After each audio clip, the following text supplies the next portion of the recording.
취재와 인용을 되게 기자분들이 착각하시는 것 같아요. 그렇죠. 소위 우리 뇌피셜이라고 하는 네, 것처럼 네, 네. 정말 어쩌라고인 거잖아요. 네. 의견은 똥구멍이랑 같아서 정말로 사람에게 하나씩 있지만 아무도 궁금해하지 않는다 하는 괜찮으시겠어요? 갑자기 걱정이 되기 시작하고. 아니 안녕하세요.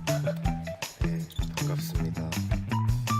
대도시의 사랑법이라는 소설집을 최근에 냈고요. 박상영이라고 합니다. 네. 엔터테인먼트 쪽 기자로 이제 일을 네, 했었다고 하는 배경이 있지만은 현재는 프리랜서 칼럼니스트라고 일하고 있는 위건이라고 합니다. 저희 프로그램의 이게 정확한 취지가 평소에 좀 불편하다 느꼈던 것들 여러분만 불편한 게 아닙니다. 저희도 불편한데 왜 불편한지에 대해서 좀 설명을 해드리겠습니다라는 프로그램이 되지 않을까 싶어요. 저는 이걸 수락하면서 걱정했던 게 누군가 저를 불편해할 것 같아서. 저희 이제 첫 번째로 다뤄볼 주제가 예. 연예 기사와 코멘트 저널리즘인데 그 코멘트 저널리즘이라는 게 정확히 어떤 거죠?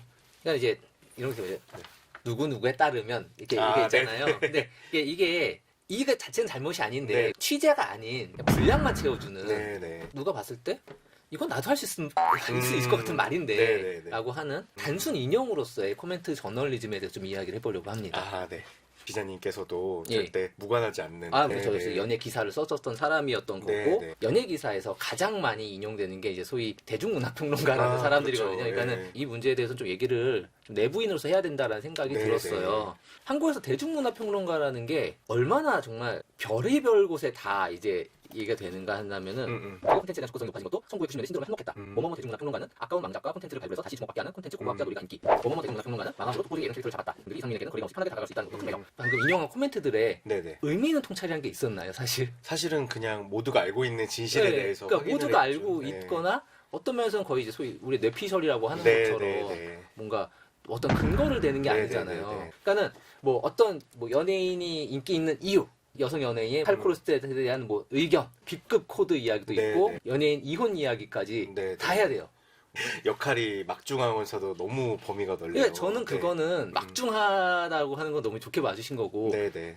저는 사람이 그 모든 분야에 통달할 수는 없다고 생각하거든요. 그렇죠. 네. 제가 좀 자조적으로 하는 이야기인데 대중문화평론가라는 직업은 그냥 빠른 시간 내에 기사를 작성해야 되는 기자들이 있고 네네. 그들의 기사에 하나만한 소리로 분량을 채워주기 위해서 존재하는 존재들이다라는 좀 자조적인 생각을 하는데 2012년쯤이었나? 아는 기자분이 뭐 어떤 종류의 어떤 프로그램에 대한 코멘트 요청을 하셨는데 네. 사실 제가 그 종류 프로그램을 안 보고 있었거든요. 그래서 저는 이거를 안 봤습니다라고 말씀드렸어요. 네네. 그러니까 이제 이분이 뭐 이런 프로그램 이러이러 설명을 드린 다음에 그냥 이 안에서 그냥 코멘트 하나 주세요라고 해서 그냥 제가 그래서 지금 말씀하신 거를 전제하자면은 뭐 이러이러한 문제가 있을 것 같다라고 한 다음에 이제 그게 기사가 나왔어요. 근데 그게 정말 네네. 전 지금도 막 너무 막 부끄러워서 정말 이제 자다가도 정말 벌떡 일어날 것 같은 네네. 그런 기분인 거예요. 소위 말하는 연예 기사들이 뭐 대중의 의견 같은 거를 긁어올 때가 많잖아요. 맞아요. 뭐 일각에서는 무슨 의견이 있다라고 하고 뭐 비난이 일고 있다라고 하는데 그 비난이 어디에서 있는지 우리는 알 수 없고 그쵸.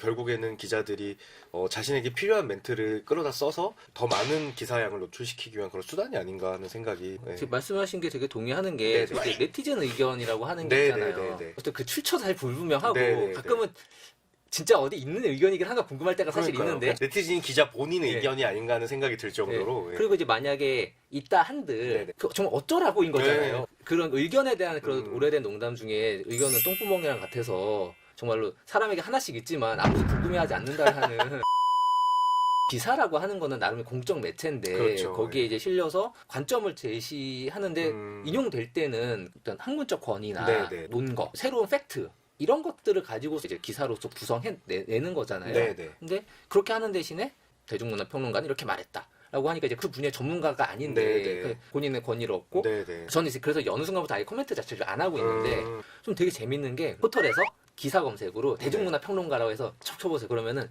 3분 정도가 계속 나온 분들이 있어요. 이분들은 그래도 꽤 생산성 있는 분들인데도 그분이 쓴 글하고 그분이 인용된 글은 뭐가 더 많은지 보면은 인용된 게 훨씬 많군요. 훨씬 많은 거예요. 어떤 수학적인 값을 한번 해보면 좋겠어요.